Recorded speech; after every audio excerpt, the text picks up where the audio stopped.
قتيلك في كربلاء صاحت زينب بالدماء ما قلبنا تبي الرجاء وتنادي وحسينا وحسينا وتنادي وحسينا وحسينا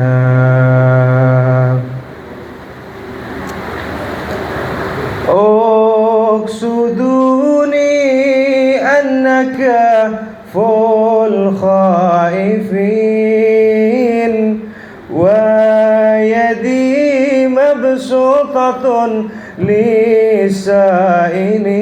للسائلين وضريه صار للعرش قرين أقصدوني فأنا اسم الحسين أقصدوني فأنا اسم الحسين أقصدوني فأنا اسم الحسين أقصدوني فأنا غاية السماء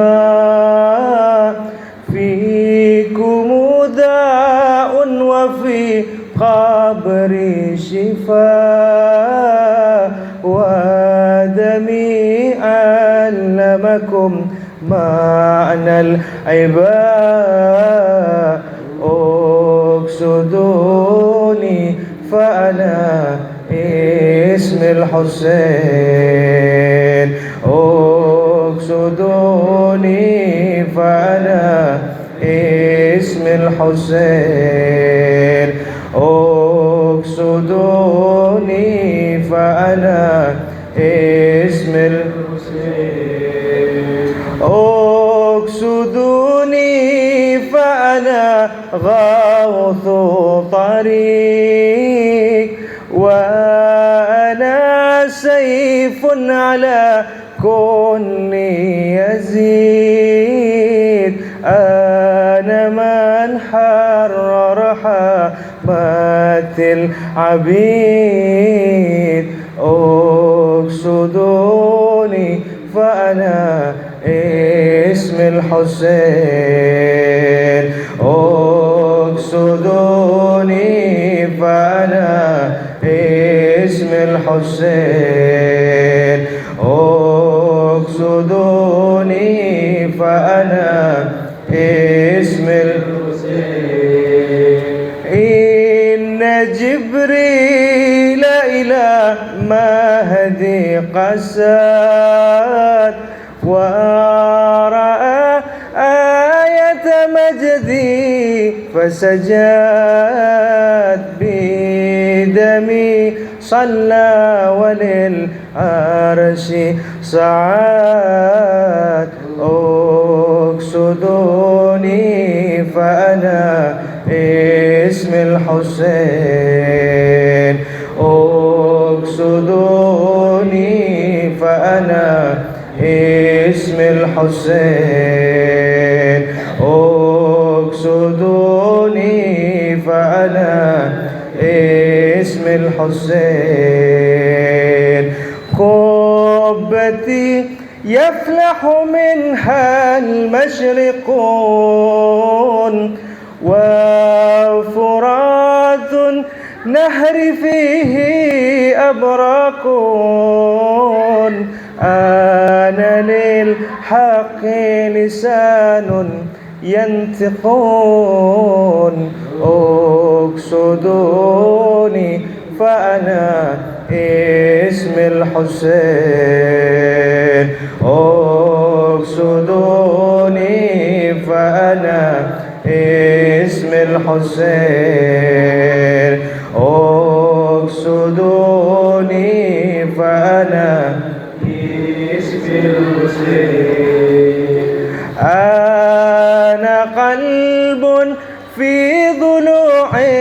المصطفى وعلى آية ترادي شرفا حسبي زهراء أمي وكفى أقصدوني فأنا اسم الحسين أقصدوني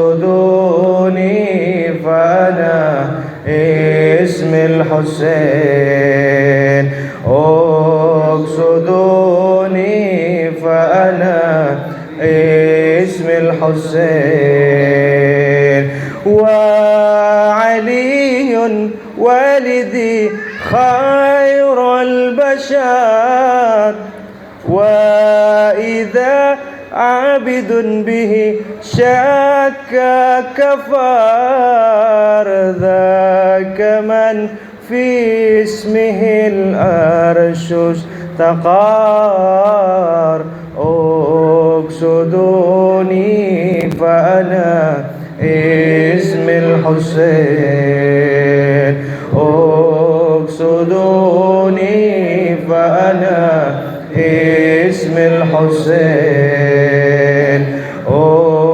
أقصدوني فأنا اسم الحسين صلوا على حسين منه وهو من حسين صلوات الله. Dalam kitab Irsyad yang ditulis oleh Syekh Mufid, beliau pernah bersabda pada suatu hari ketika Rasulullah sallallahu alaihi wasallam berkumpul bersama dengan Abi Abdullah Al-Husain, juga saudaranya Al-Hasan, bersama kedua orang tua mereka Al-Imam Ali bin Abi Thalib dan Sayyidatuna Fatimah Az-Zahra alaihas salam. Rasulullah berkata, "Kaifa idza kuntum sar'a wa quburukum syatta?" Bagaimana menurut pendapat kalian apabila kalian kelak akan terpisah, tercerai-berai dan kubur kalian pun berjauhan jaraknya?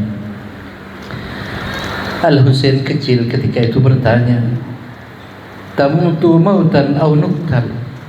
Wahai kakekku Rasulullah, apakah aku akan terbunuh? Apakah aku akan mati dalam seperti mati biasa? Ataukah aku akan terbunuh? Atau kami akan terbunuh?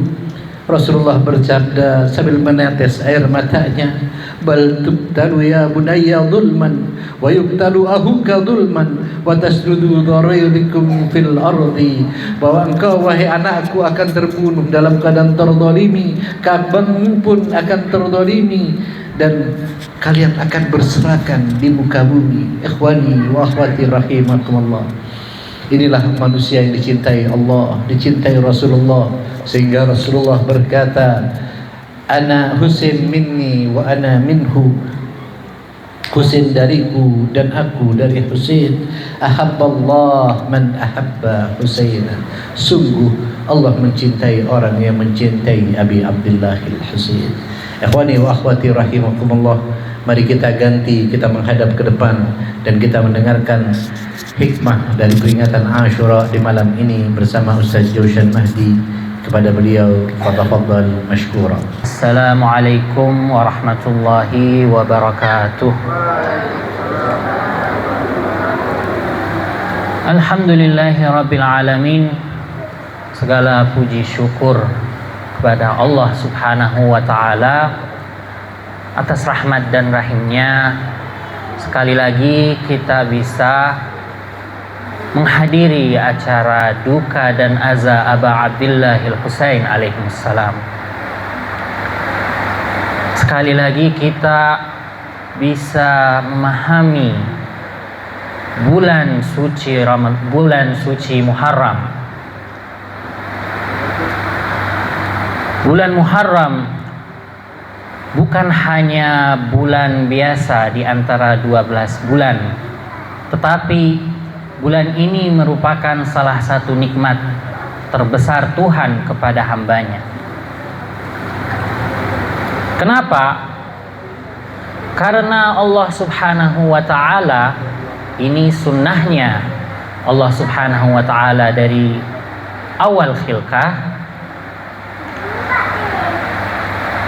Kadang di waktu-waktu yang tertentu, pada amalan-amalan tertentu, Allah Subhanahu wa taala melakukan afu am atau pengampunan umum. Contohnya, pada malam-malam Lailatul Qadar, saat hambanya melakukan ibadah ihya, berdoa dan memahami malam Lailatul Qadar, Allah Subhanahu wa taala akan mengampuni semua dosanya dari awal sampai akhir. Atau misalnya pada hari Arafah, saat hambanya berpuasa dan membaca doa Arafah, hadir di Arafah, di sanalah Allah Subhanahu wa taala akan mengampuni dosa-dosa hambanya. Dan bulan Muharram ini termasuk waktu-waktu yang tertentu di mana Allah Subhanahu wa taala melakukan pengampunan umum kepada hambanya. Dan itu adalah nikmat besar dari Allah Subhanahu wa taala kepada hambanya. Dan siapa perantara nikmat besar ini?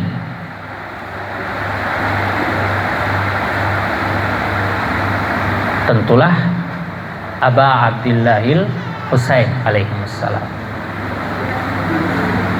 Beliau dengan mengorbankan nyawanya, dengan mengorbankan segalanya demi Allah Subhanahu wa taala, membuka gerbang paling besar, paling luas syafaah kepada hamba-hamba Allah Subhanahu wa taala, kepada para mukminin.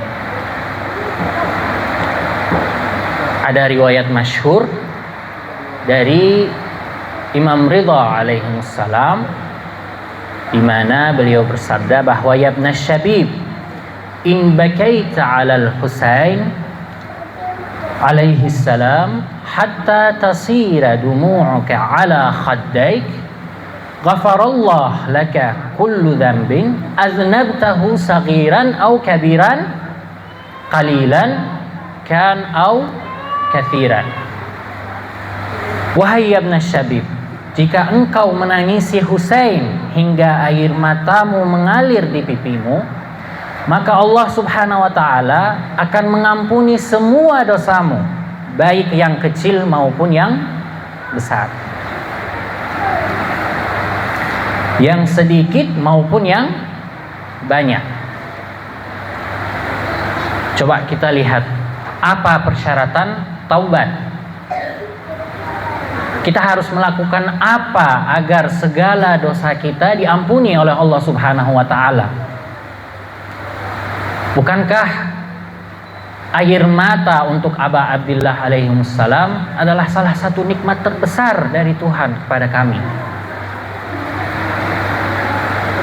Dalam riwayat lain, Imam Baqir alaihissalam bersabda, orang yang menangis untuk kakekku Al-Husain tidak akan bangkit dari tempatnya kecuali dalam keadaan seperti hari ia dilahirkan oleh ibunya. Artinya bersih dari dosa, seperti menjadi maksum, tidak pernah melakukan dosa apapun.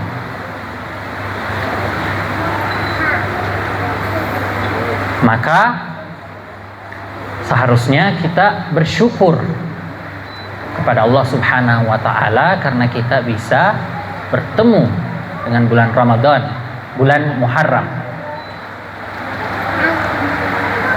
Baik. Setiap tahun dari tragedi Asyura selama 14 abad, para pecinta Al-Husain dan pengikut Ahlul Bait mengadakan acara duka Aba Abdillahil Husain. Mereka merayakan kematian Aba Abdillahil Husain pada tahun 61 Hijriah.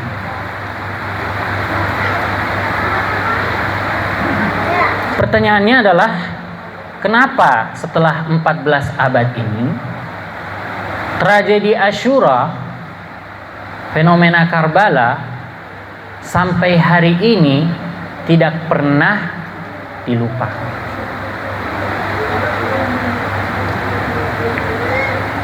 Ratusan khalifah, sultan yang jabbar, tagut, dan juga para diktator zalim berusaha untuk menghapus nama Al-Husain dari sejarah, tetapi mereka tidak berhasil. Kenapa?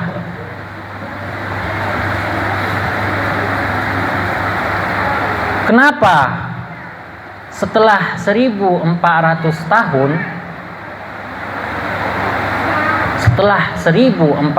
tahun, tragedi Karbala bukannya terlupakan, tetapi semakin tahun semakin menonjol. Contohnya kita bisa lihat di Arba'in. Tahun demi tahun semakin banyak orang yang melakukan ziarah Arba'in.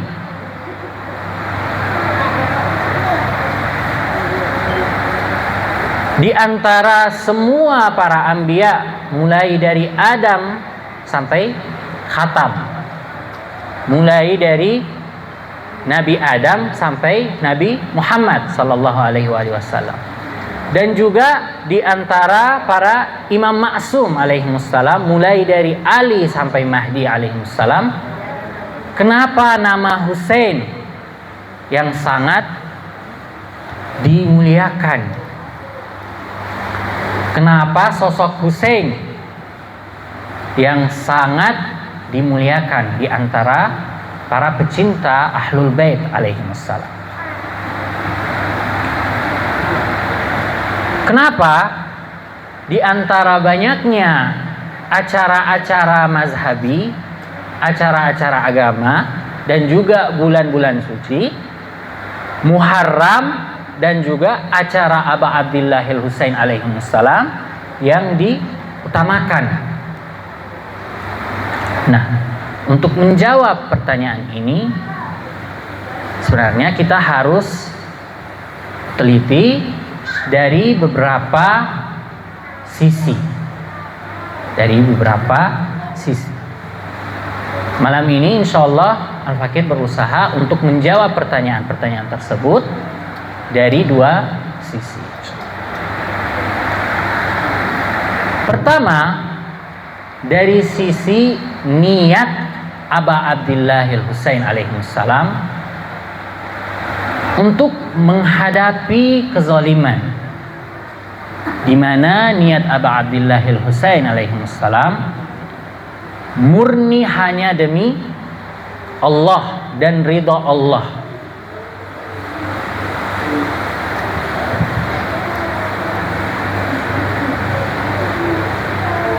Kami bisa melihat kedudukan Aba Abdillahil Husain di sisi Allah Subhanahu wa taala dari riwayat-riwayat yang telah disampaikan.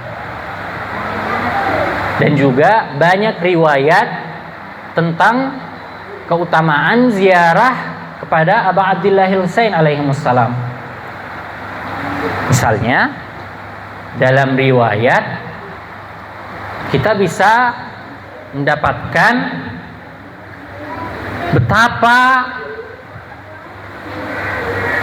tingginya, betapa berharganya nilai ziarah Aba Abdillahil Husain alaihissalam di mata Tuhan, sehingga selangkah demi ziarah Aba Abdillahil Husain alaihissalam sama seperti melakukan haji dan umrah yang makbul.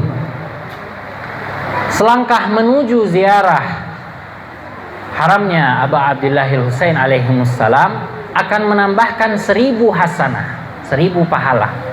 Selangkah untuk berziarah kepada Aba Abdillahil Husain alaihissalam akan menggugurkan dosa sebanyak 1000 dosa. Pahala ziarah makbul pada Aba Abdillahil Husain alaihissalam sama dengan pahala kesyahidan di jihad fisabilillah.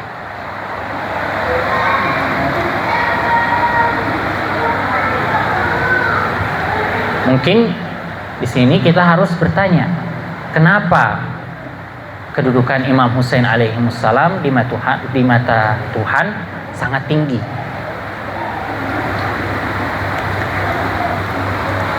Jawabnya kita bisa dapatkan dari apa yang Imam Husain alaihissalam lakukan demi Allah Subhanahu wa ta'ala.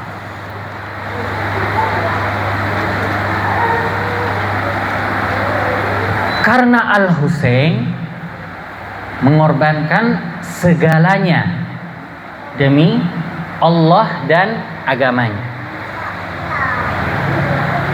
Dan arti dari kata segalanya itu bukan hanya istilah di antara awam, tetapi betul-betul segalanya. Mulai dari hartanya, nyawanya, kehormatannya, keluarganya. Imam Husain alaihissalam mengorbankan putranya Ali Akbar, mengorbankan putranya Ar-Radi Ali Asgar, mengorbankan Abbas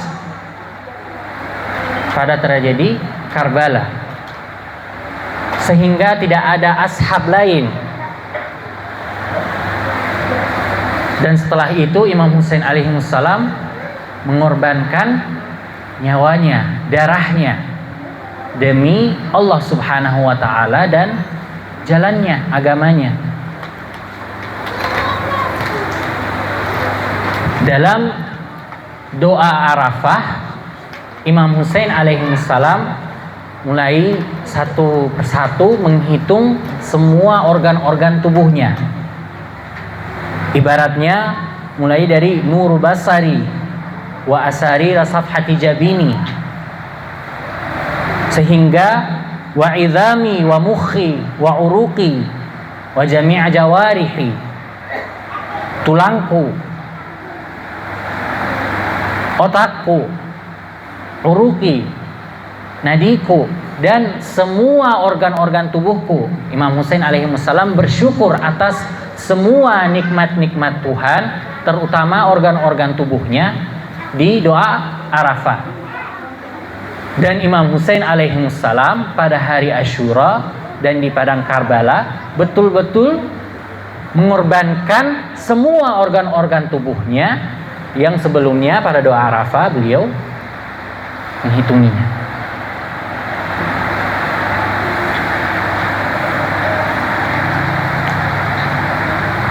Dalam makatil terdapat Imam Husain alaihissalam 2 kali melemparkan darah ke arah langit. Pertama, saat bayinya Ali Asgar Ar-Radi mati di tangannya, beliau mengumpulkan darah Ali Asgar Ar-Radi lalu melemparkannya ke arah langit. Dan kedua kalinya saat Aba Abdillahil Husain alaihissalam kena panah di jantungnya. Imam Husain alaihissalam mengumpulkan darah yang mengalir dari jantungnya lalu melemparkannya ke arah langit. Kenapa? Lalu Imam Husain alaihissalam berkata, ridhan biridhak, saya ridho atas keridhoanmu wahai Tuhan. Berarti itu adalah perilakuan untuk menyampaikan semua yang saya lakukan pada hari ini hanya demi Tuhan, hanya demi agamanya, hanya demi jalannya. Dalam ziarah arba'in terdapat ibarat di mana saat kita berziarah kepada Aba Abdillahil Husain, kita bersyahadah bahwa Imam Husain alaihimussalam badzala muhjatahu fik. Imam Husain alaihimussalam memberikan muhjahnya di jalanmu. Untuk apa? Liyastanqidha ibadaka minal jahalah. Agar Imam Husain alaihimussalam menyadarkan hamba-hambamu dari jahalah. Nah, di sini ada kata muhjah. Muhjah itu artinya apa? Jika kita cari di buku kamus Arab, muhjah memiliki banyak arti seperti nyawa, jiwa, darah suci. Tapi arti tepatnya muhjah itu adalah darah-darah terakhir yang sisa dalam jantung. Jadi misalnya jika antum menyembelihkan hewan, ya, darahnya itu terus mengalir keluar sampainya tidak ada darah lagi yang tersisa di tubuhnya, tapi tetap masih ada sedikit darah di jantungnya hewan itu. Nah, itu dibilang muhjah. Tetapi dalam ziarah arba'in, ya, kita bersyahadah bahwa Imam Husain alaihimussalam bahkan darah-darah yang tersisa dalam jantungnya beliau mengorbankannya, memberikannya di jalan Allah Subhanahu wa taala.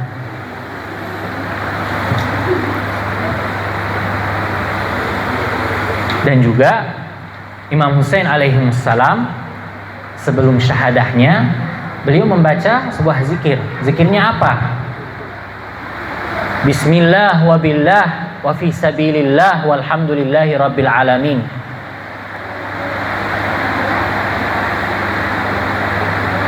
Artinya, apa saja penderitaan yang saya dapatkan pada hari ini, saya ridha ya Allah, karena semua ini demi kamu dan agamamu dan jalanmu. Tidak ada pengorbanan lebih besar daripada apa yang Al-Husain lakukan pada hari Asyura di padang Karbala. Mulai dari Adam sampai khatam.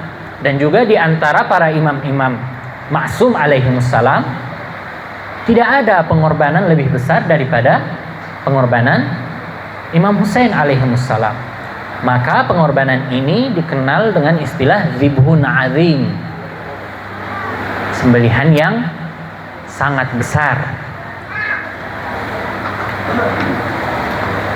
Nah, maka Allah Subhanahu wa taala, ya, untuk menjawab pengorbanan besar Aba Abdillahil Husain alaihimussalam, beliau, Allah Subhanahu wa taala menaikkan kedudukan Imam Husain alaihimussalam sehingga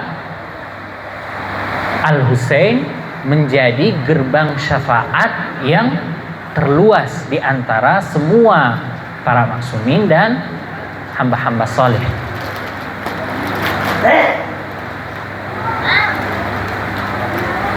Dalam salah satu riwayat yang malam sebelumnya ustaz kita juga telah menyampaikannya, Sayyidah Fatimah, bunda kami Sayyidah Fatimah Az-Zahra, sebelum masuk di surga, beliau mengatakan, saya tidak akan masuk di surga sebelum semua para penangis atas musibahnya anakku Aba Abdillahil Husain masuk di surga.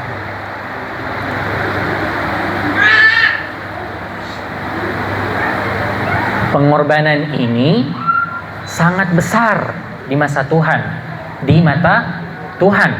Sesampainya Allah Subhanahu wa ta'ala nyalakan api duka yang tidak akan padam di dalam kalbu seluruh mukminin,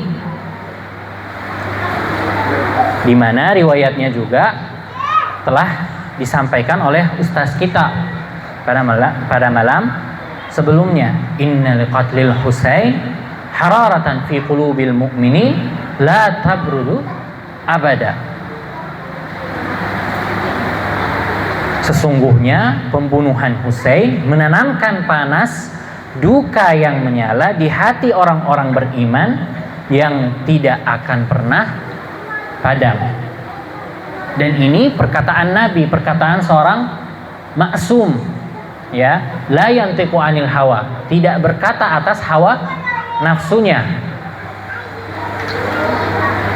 Jadi la tabrudu abada, tidak akan padam, itu mutlak, tidak ada kaitnya. Nabi Shallallahu Alaihi Wasallam tidak mengatakan misalnya sampai hari kiamat, enggak, la tabrudu abada, bahkan setelah hari kiamat duka ini tidak akan padam. Maka dalam surga terdapat sekelompok bernama Huddasul Husain dan juga Bakaun, kelompok yang pekerjaan mereka hanya mengisi tragedi Asyura, menangisi Al-Husain alaihissalam.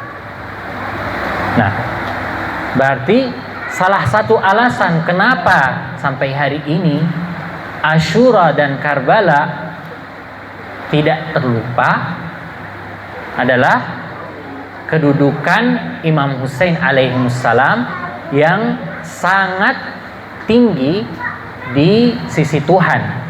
Dan sebabnya apa? Sebabnya pengorbanan besar Aba Abdillah alaihissalam demi Allah dan agamanya.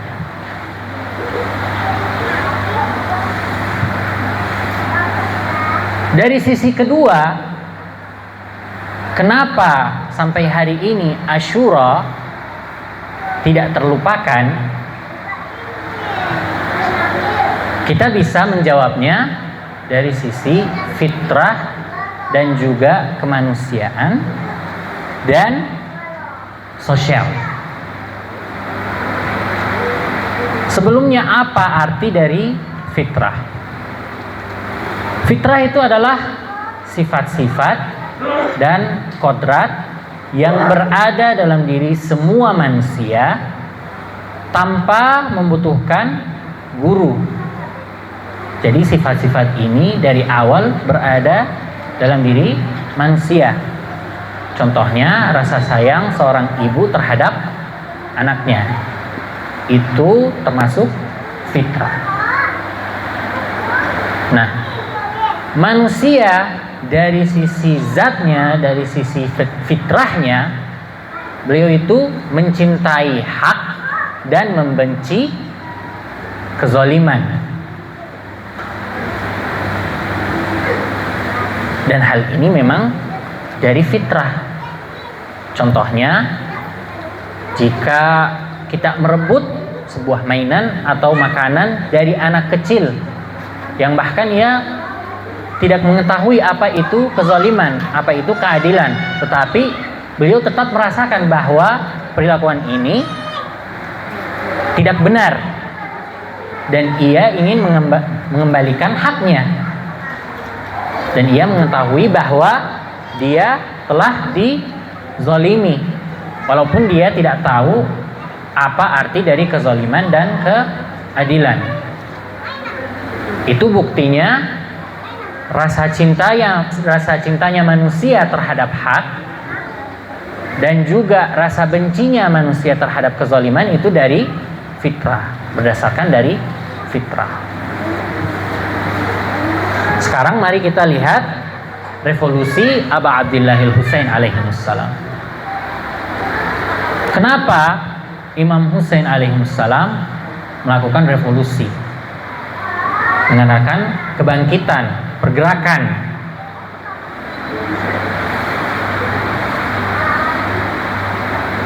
Banyak alasan yang disebutkan untuk revolusi Aba Abdillahil Husain alaihissalam. Misalnya, Aba Abdillahil Husain alaihissalam mengadakan revolusi untuk membuat pemerintahan sesuai syariah, hukumah Islamiyah, ya. Atau untuk menghidupkan rasa syahadah.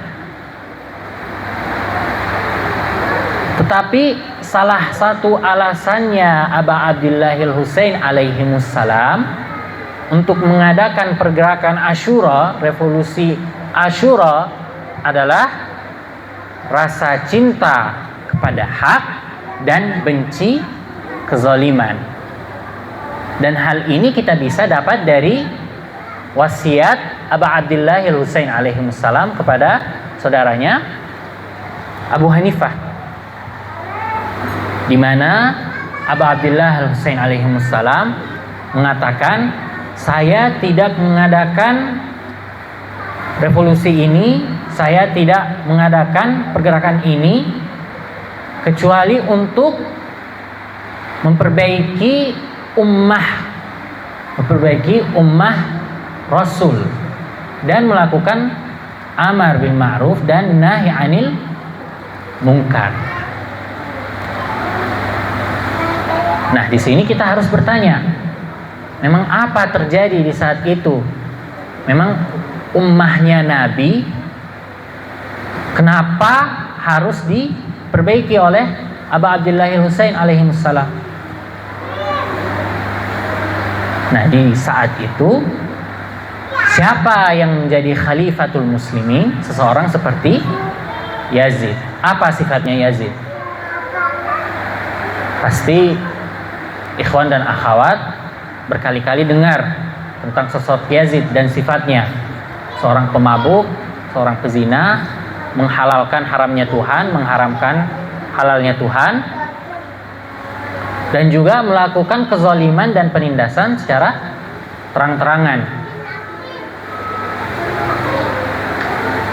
Kejadian ini bukan hanya penindasan dan kezaliman terhadap Ahlul Bait alaihimussalam dari sisi merampasnya hak khilafah dari mereka, tetapi juga kezaliman terhadap umat muslimin dan juga agama Islam, dan juga semua perjuangan Nabi Muhammad untuk membawa agama Islam. Coba kita bayangkan betapa menderitanya Nabi Muhammad untuk menanamkan agama Islam. Dan pada akhirnya sosok seperti Yazid yang tidak peduli dengan ajaran Islam menjadi pemimpin umat Islam.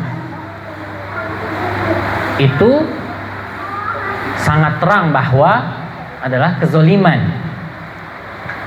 Maka seorang seperti Aba Abdillahil Husain alaihissalam tidak bisa menerima kezaliman seperti ini. Dan hal ini kita bisa dapatkan dari perkataan Aba Abdillahil Husain alaihissalam, di mana beliau mengatakan bahwa mithli la yubayi'u mithlah. Seperti saya tidak akan baiat dengan seperti Yazid. Imam Husain alaihissalam tidak mengatakan saya tidak baiat dengan Yazid, bukan, tetapi semua manusia yang bersifat seperti saya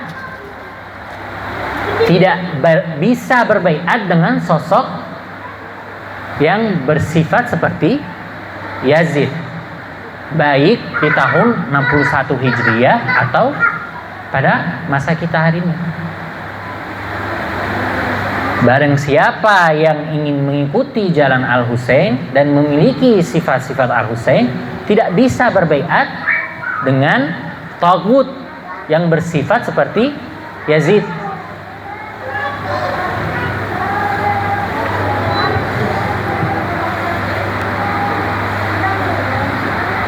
Dan Aba Abdillahil Husain alaihissalam mengadakan revolusi Asyura, mengadakan pergerakan Asyura untuk menghalangi kezaliman tersebut. Dan juga Imam Husain alaihissalam melakukannya sepenuh-penuhnya dengan mengorbankan segalanya demi menghalangi kezaliman. Maka di masa ini pun barang siapa yang membenci kezaliman dan memiliki rasa cinta kepada hak dan kebenaran, pasti akan mengingatkan kejadian Karbala dan Asyura. Dan itu salah satu alasannya kenapa Asyura sampai hari ini tidak terlupakan. Berarti selama ada manusia di muka bumi ini yang memiliki fitrah yang suci, fitrah yang bersih, maka tragedi Asyura tidak akan terlupakan.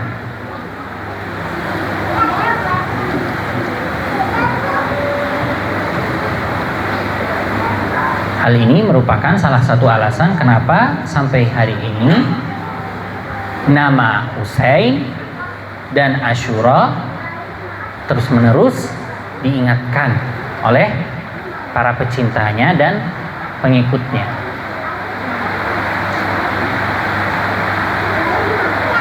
Dan tragedi Asyura menjadi contoh yang paling sempurna untuk menghadapi kezaliman.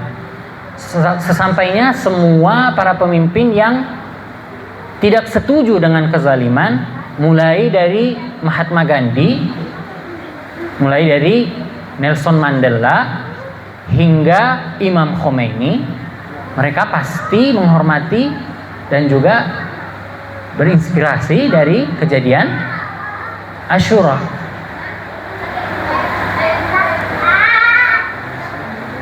Itulah salah satu alasan kenapa Asyura tidak bisa terlupakan oleh para pecinta Ahlul Bait alaihimussalam.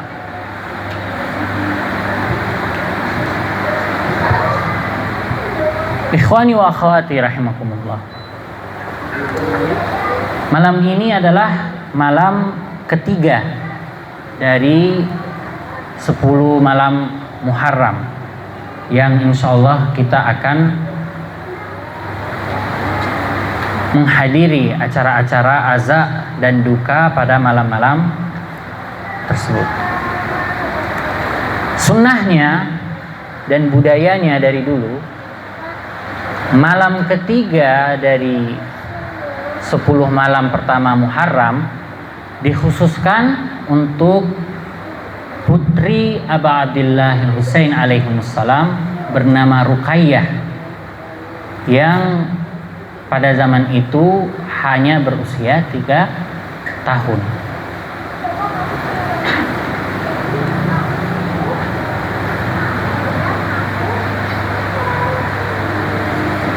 Ikhwan dan akhwat yang memiliki putri, pasti mereka mengetahui bagaimana sensitifnya seorang perempuan, anak perempuan.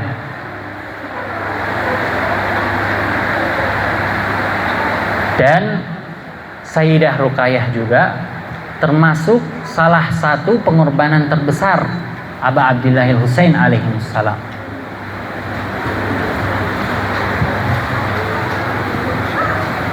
Ikhwani wa akhwati rahimakumullah, marilah kita arahkan kalbu kita menuju ke wilayah Syam pada tahun 61 Hijriah.